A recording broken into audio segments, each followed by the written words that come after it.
Board game chat. Board game chat. Board game chat. It's board game chat. Hi, I'm Stephanie with the AADL, and I'm here to show you games that you can play with a standard deck of cards. So we all know there's quite a bit of games that can be played with this, but I want to show you games beyond just solitaire and euchre that can be played in your house with just a standard deck of cards. So this one goes by two names. It's either Darwinian Poker or Lamarckian Poker. This is by James Ernest and David Howell. This is played anywhere from 2 to 6 players, although according to Board Game Geek, it's best at 4 players. We're going to play it at 2 players because that's how many people we have in this house. So you're going to be dealt 4 cards, but don't fall in love with this hand because you're going to have to be discarding these cards in order to get more cards. So you play through the entire deck of cards. It's all you need is a deck of cards, a regular deck of cards, and knowledge of poker hands, which are available online. I don't know anything about poker, so I had to look them up. Then you flip out 4 cards, and each round there's a new 4 cards out, and each player plays 1 card simultaneously from their hand, and when you reveal the cards, the person who played the higher number card goes first, and so I played a 7 of diamonds, which means that all the cards in the center here that match either the number or the suit are cards that come into my hand, and the one that I played goes out there. So then my opponent would now, he played the 5 of diamonds, so he grabs the 7 of diamonds that I just laid out. And then if more people were playing, they would go in sequence as well. And then there is a die-off. All of these cards go away. They're out of the game entirely. And we go again. And flip. If there's ever a tie in number, it goes based off of suit. So the suits are ranked, and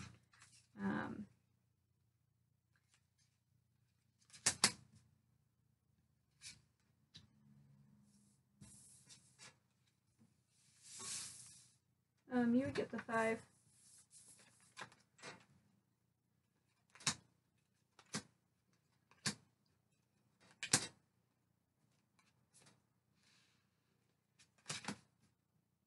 So you're basically trying to trade up your cards so that you get a better hand.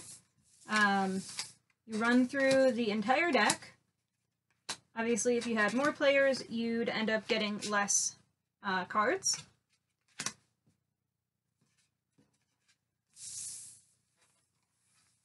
But, so we just keep doing that until we've run through the entire deck. Let's just pretend we've done that. And then you reveal your hand, and whoever has the highest 5-card poker hand wins. So I have 2 pair, king high, I think it would be my best hand there. And you have queen high.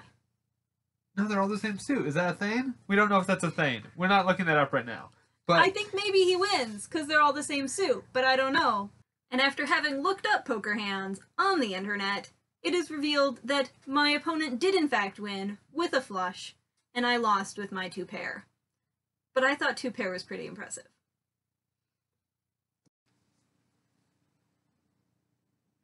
So this one is called Skulls and Roses, and this one goes from 3 to 6 players. You can't really play it at less than 3 players. Each player is going to be given 4 cards. 3 of them are going to be not face cards. We're just using 2, 3, and 4 right now to give you an example, and 1 face card, the jack. So if you want to play with more than 4 players, you just have to use different numbers.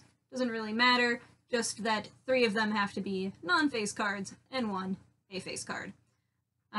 Each player should be given those 4 cards And the 3 non-face cards are your roses. The face card is your skull. So, say those 2 players are on that side of the table.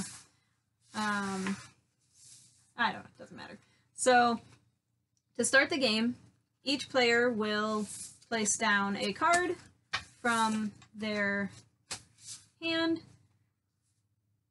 and those are the cards that are out to start with. Then we go to player 1. They will choose secretly one of the cards from their hand that's remaining and place it down, or alternatively they can start a bid. So let's say I place this down, maybe this player places one down, and that player, let's say they place one down as well. So it comes back around to me. I could start a bid. I can bid anywhere from 1 to the amount of cards that are presently out here. So if I bid 2, the next player could bid up or pass, and the next player could bid up or pass. Let's say they bid 3 and they passed, it would come back around to me. I'll pass, and this player is now at bid 3. So what does that mean?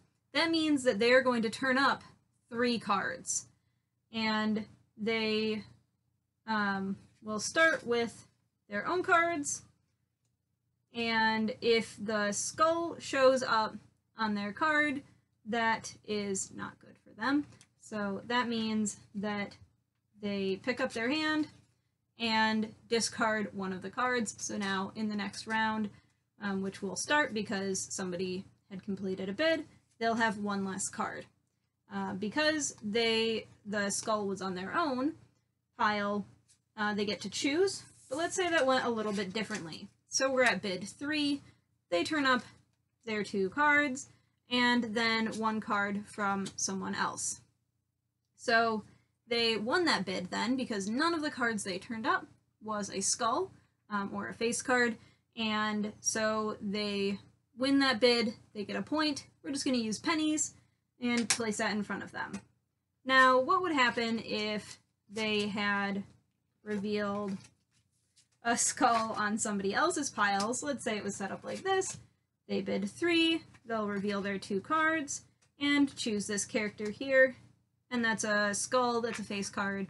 So, again, they busted, so they don't get the point, but in this case, they would pick up all of their cards and get rid of one of them, but this time it is random. So nobody else gets to see what card was discarded. They obviously know because they still get to look at their hand, but then all the other players pick up their hands and we go for another round. Nobody got a point, but this player is now down 1 card. You play to 2 points, till one person has 2 points, and if you run out of cards, then you can't keep playing. You're out of the round. So that is Skulls and Roses, played with a standard deck of cards. Okay, so this one is called Standard Deck Dungeon by Jesse Ames. This is available for free online. All the rules are posted up on Board Game Geek, and I'll link to those below. But all you need to play the game is a standard deck of cards. This can be played single player, cooperatively with another player, or competitively with another player, but max it's 2 players. You take 2 of the suits, the clubs and the spades, mix them together, and lay out the board as so. And this is explained entirely in the rules, how to lay this out. And this center section here has an X in it in the rulebook. That's where your characters start in the dungeon. So this represents a dungeon, and you are trying to accomplish a few goals within the dungeon, and then you want to escape the dungeon. If you're playing solo, then the goal is to just achieve the goal that's laid out in the rulebook that you've randomly determined. If you're playing cooperatively, then the goal is doubled, and together as a team you want to accomplish that goal twice. If you're playing competitively, then you want to reach the goal just 1 time before your opponent can reach the goal. So on your turn, I guess I should explain what the other suits are. So there's hearts and diamonds, and those represent the items, health, and fate deck of the 2 players. So if you're just playing with one just by yourself, then one of those suits would go back in the box. If you're So let's say I'm the hearts player, I would take ace through 5, and that is my hit point. So you only have 5 hit points, you can't go above that. Then the jack, queen, and king are my starting items. So the jack is a rusty key, the queen is a magic rope, and the king is a retry potion. Lets you re-roll basically, but there's no dice. And then the rest of the cards represent the fate deck, and so this acts sort of as the dice. So you would set these in a deck, and then each time the rulebook instructs you to, you would shuffle this and draw how many it says to draw, and that will determine the outcome of the action. Like I said, you start in the center of the dungeon. There's no pawns or meeples or anything to represent where you're at. You can move as much as you want through the dungeon on your turn, as long as there's nothing impeding your movement. So to start, let's say I would go to this card here. So you reveal and then resolve. So if I were to reveal this, it would show me that it's the 2 of spades. And the 2 of spades, you would look in the rulebook, and it would show you the 2 of spades is a spike trap. To resolve the spike trap, you would shuffle your fate deck, draw 2 cards, add the result, and if it's odd, then you are fine, you can move on. If it's even, you lose 2 hit points, so you just place those face down. There might be some way later on in the game that you can get those hit points back. But then this is resolved, and the spike trap is done, so now you can pass through it on a future turn, or if you're playing with somebody else, they'd be able to pass through it as well, because you've resolved it. And the cards that you pulled out of your fate deck go back into the fate deck for next time you want to pull from that deck. So I'm not going to go through each of the cards. They're all laid out in the rule book for you. So most of the so the goals will have you do things like find a spell. There's a spell merchant somewhere in here. Maybe defeat a troll. Various things, but then you're always going to want to escape the dungeon. So you're going to need to find the card that is the dungeon exit, accomplish the other tasks, and then get out. So that is Standard Deck Dungeon by Jesse Ames. Okay, so this one is called The Quiet Year. And this, again, uses a standard deck of cards. You do need all of the cards in this one. I know in some of the previous entries I've shown you, you just use part of the deck. This one you use the whole deck. Don't use the jokers. It is a 3 to 4 hour long game. If you want it to be shorter, you do just take some of the suits out, and it tells you how to do that, which cards to take out in the rule book. So what is The Quiet Year? This is a kind of post-apocalyptic sort of RPG, which is a role-playing game, sort of just a storytelling game. It's for 2 to 4 players. I tried it out at 2 players in my house. So when you play, you start off by just having a conversation with your group and talking about, like, where do you want this story to be set that you're sort of weaving together. It's cooperative. And then you draw a map. I don't know if you can really see. This is the endpoint map that we did. We had some really cool stamps that we ended up using, and also just did some drawings on there. So you can do whatever you want, drawings or stamps, whatever you want to do. We did ours just in black and white, but you can do it in color. So the flow of this game is that each of your turns is a week in this quiet year. So there was a war, and now you have a year, and then something's going to happen that's going to be the end of the game. After a year, which is 52 weeks, there's 52 cards. Each card represents 1 week.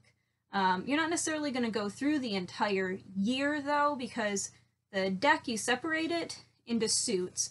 And so each suit is a season, so spring, summer, fall, and winter. And then when you hit the king of spades, that is going to be the end of it. So if the king happened to be the very last card in the deck, then that would be the end of the game.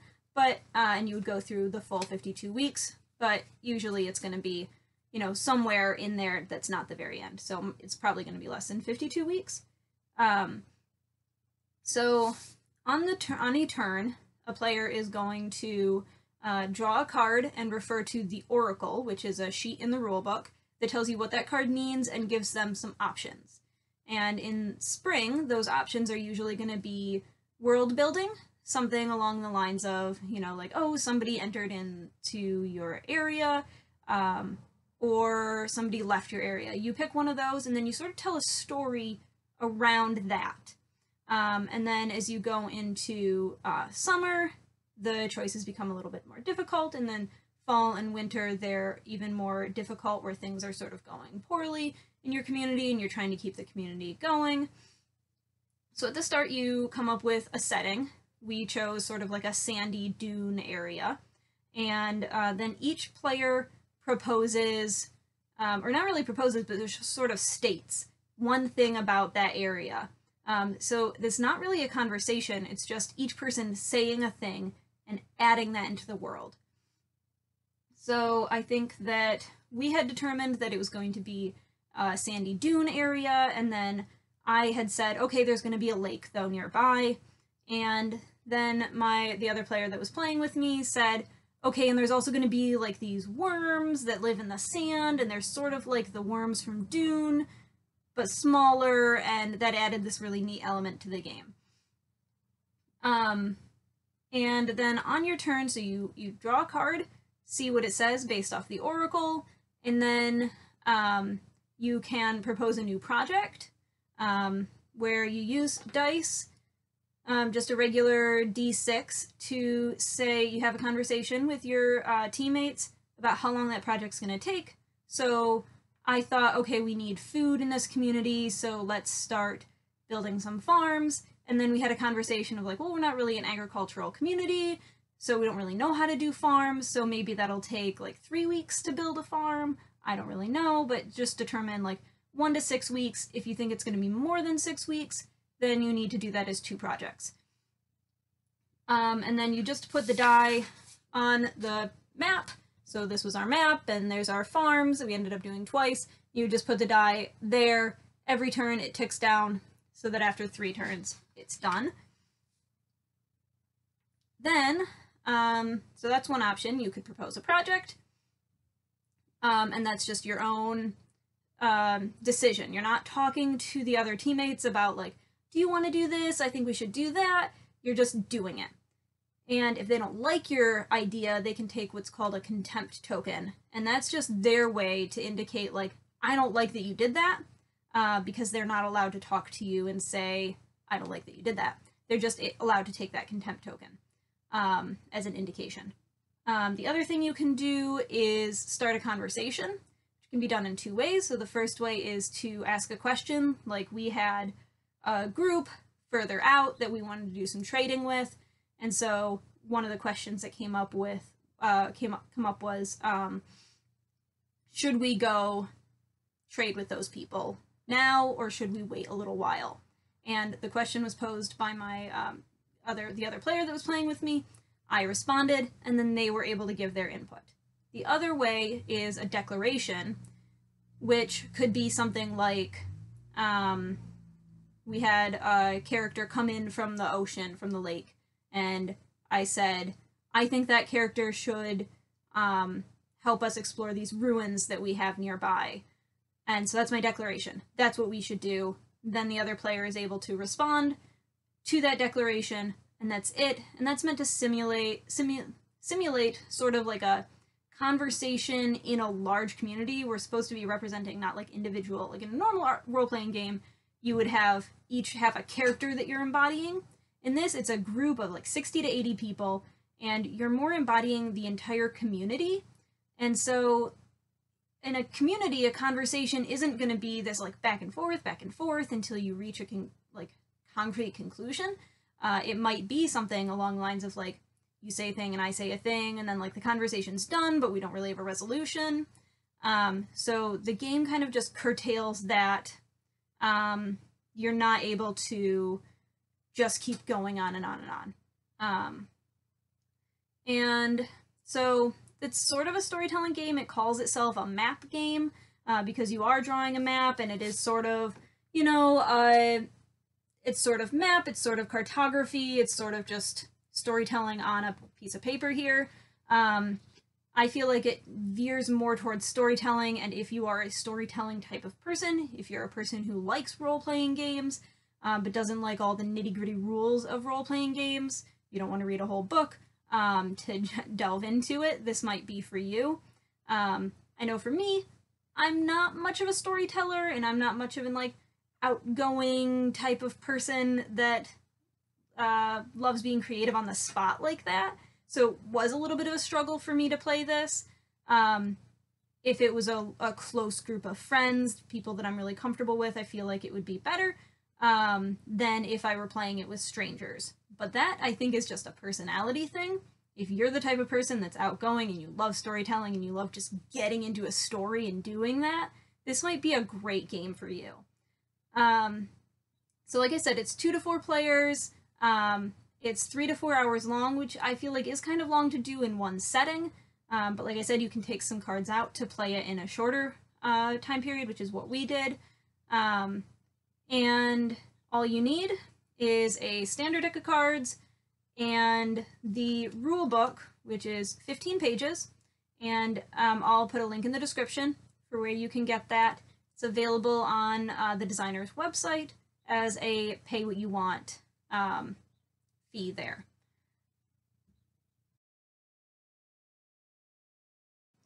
Alright, so I'm going to talk about Coup. This is a game by designer Ricky Tata. This is a game, the expansion box. I just keep mine stored in the expansion box, and it all fits really nicely in there. This is a game for 2 to 6 players, and actually plays really well at 2 players. In this game, there are 5 roles, and I'll show you those. And so in the game, each player is dealt 2 cards, so there's three cards of each of these 5 roles. Each player is dealt 2 cards at random, and those are the roles that you have. However, in this game, you get to lie about what roles you have, and so you could do the action of a different role, even if it's not one that's in front of you. So I'm going to go through these roles real quick.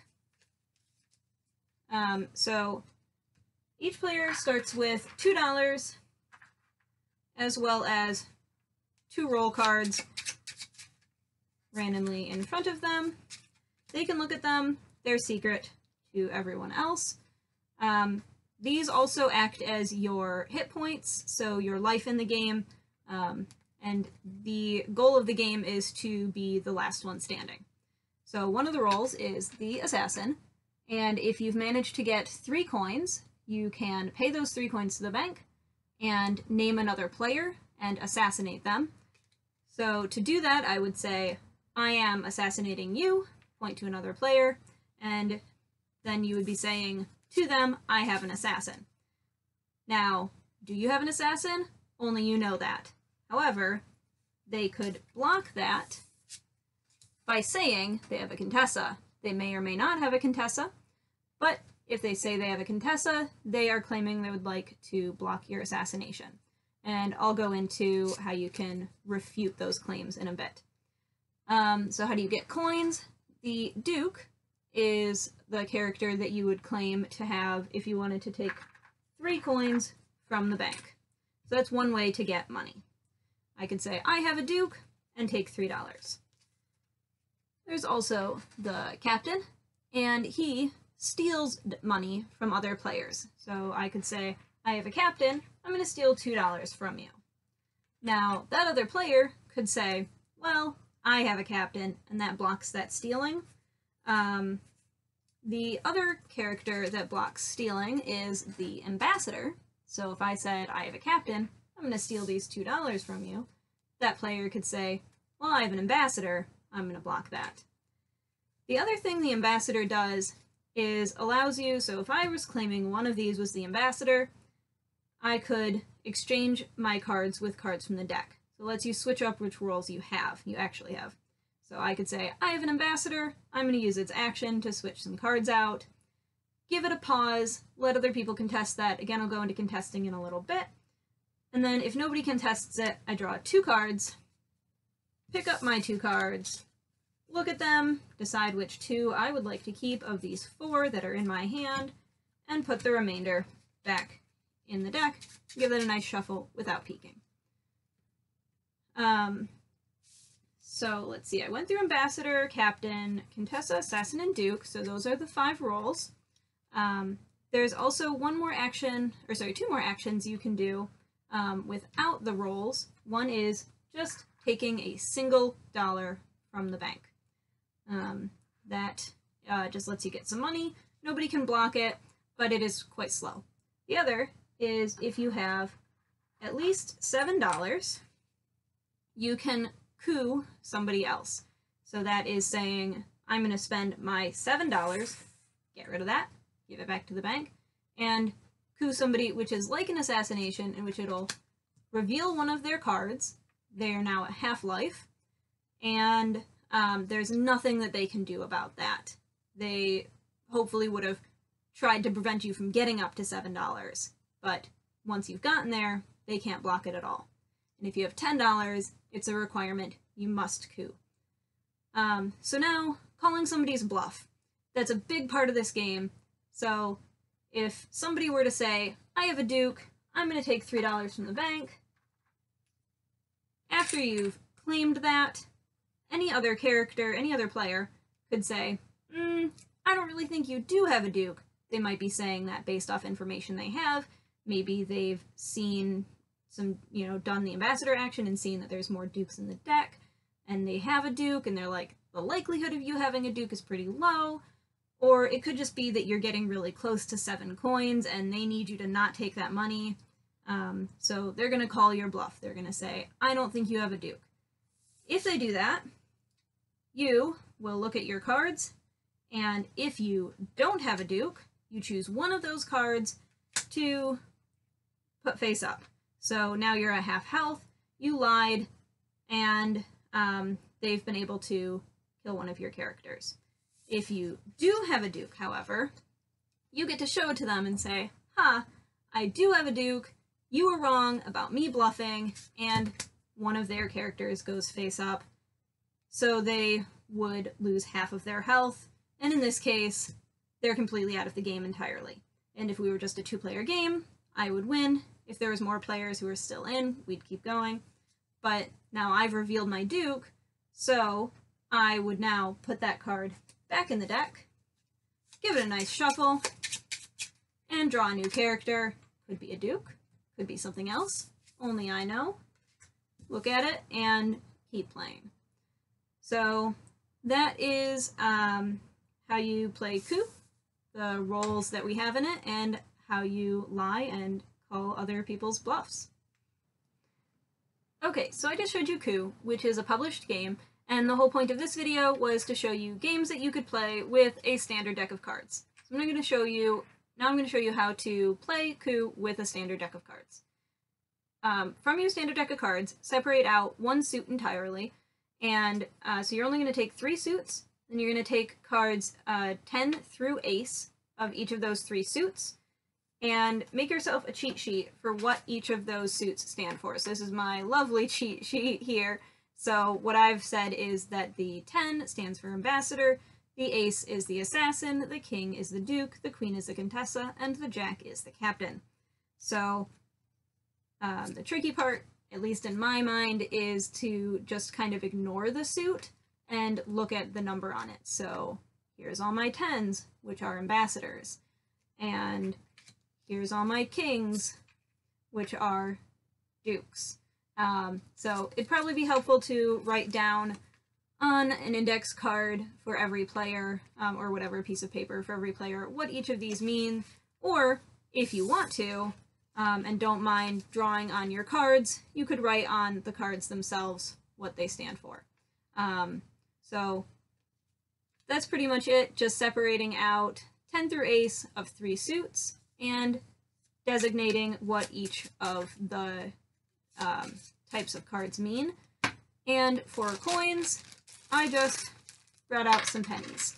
You can use really whatever you want. Use some buttons, use some pennies, use dice, whatever you have lying around, bits of paper. anything you want.